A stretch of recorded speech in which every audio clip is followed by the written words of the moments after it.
সেই সমঝোতা রাজনীতি করতে চাই না। আমরা চাই যে আমাদের রাজনৈতিক লক্ষ্য আদর্শ নিয়ে আমরা এককভাবে দাঁড়াবো। নির্বাচনের ফলাফল যাই আসুক আমরা জনগণের কাছে পৌঁছাবো। দ্বিতীয় আরেকটি বিষয় হচ্ছে রাজনৈতিক আদর্শ এবং লক্ষ্যের জায়গা থেকে তো আমরা আলাদা। আমরা বারবার বলেছি যদি গণঅভ্যুত্থানের পরে ফ্যাসিবাদ বিরোধী রাজনৈতিক দলগুলা জনগণের আকাঙ্ক্ষা অনুযায়ী, সংস্কারের আকাঙ্ক্ষা অনুযায়ী, তরুণ প্রজন্মের আকাঙ্ক্ষা অনুযায়ী রাজনীতি পুনর্গঠিত করত, নিজেদের দলের ভিতরে সংস্কার আনতো, নিজেদের নীতি আদর্শকে আরো ঠিক করত, তাহলে এনসিপির জন্মের প্রয়োজন ছিল না। এনসিপি 7 মাস অপেক্ষা করেছে যাতে বিদ্যমান রাজনৈতিক দলগুলো একটা সমঝোতায় এসে আমাদের তরুণ প্রজন্মের গণঅভ্যুত্থানের আকাঙ্ক্ষা বাস্তবায়ন করে।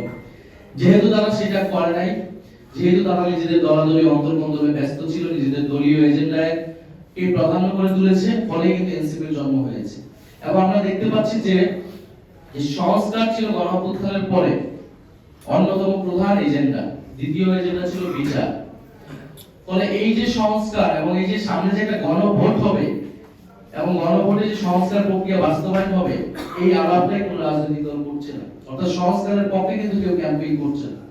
সবাই তার নিজের দলে যার যার যে এজেন্ডা, সেই এজেন্ডাকে নিয়ে হচ্ছে ক্যাম্পেইন করতেছে বা সেটাকে তুলে ধরতেছে। অর্থাৎ পুরনো এই গণঅভ্যুত্থান না হলেও বিএনপি যেই বক্তব্য দিত, জামাত যেই জিনিস নিয়ে মানে কথা বলতো, মানুষের কাছে ভোট চাইতো, তারা সেই একই প্রক্রিয়াতেই কিন্তু কাজ করতেছে।